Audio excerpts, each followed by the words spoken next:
Bonjour à tous, donc dans cette vidéo nous allons voir trois formules concernant les arrondis. Donc on va voir la formule arrondi, donc simple, arrondi sup et arrondi inf, donc arrondi supérieur et arrondi inférieur. Bah c'est parti hein. Donc là on va voir donc la première fonction qui est l'arrondi simple, d'accord? Donc ce que j'ai fait un petit tableau, ici vous voyez, avec une liste de prénoms et des montants associés à chaque prénom. Ce que j'ai voulu faire, c'est avoir la moyenne, le panier moyen, on va dire, donc justement de toute cette plage de données ici au niveau des montants, qui est de 9,63. Je vais faire avec vous la fonction arrondie. Donc la fonction arrondie, ça permet en fait d'arrondir un nombre avec au nombre de chiffres spécifiés. Donc c'est vous qui allez choisir justement ce chiffre spécifié là. Là dans mon exemple, ça va être simple. Je vais faire égal arrondi. Donc là on voit directement ma formule. Je double-clique. Ici, je vais sélectionner ma cellule avec mon nombre. Donc là, c'est la cellule C13, donc 963, point virgule, et je vais mettre 0. Donc là, vous voyez le no chiffre, là que vous voyez ici, nos chiffres, je vais mettre 0. Et ça veut dire quoi ce 0 là? En fait, ce 0, je vais mettre entrée, c'est l'argument qui va permettre en fait d'arrondir au nombre entier le plus proche.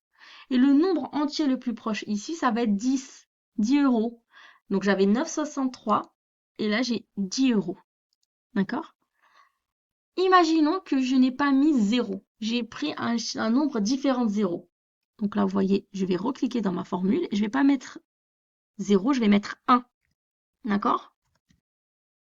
Donc de 10 euros de tout à l'heure où j'avais le chiffre 0, j'arrive à 9,60. Parce qu'en fait, il va prendre le premier chiffre après la virgule. Donc là, je ne vais plus avoir 10, mais je vais avoir l'arrondi au plus proche, un chiffre après la virgule, donc 9,60. Si je vais mettre 2,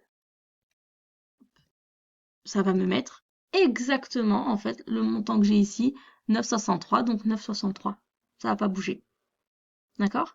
Imaginons qu'au niveau de ma moyenne ici, j'avais ajouté un chiffre à 3 chiffres. Donc là, c'était plus 9,63, mais 9,62 625.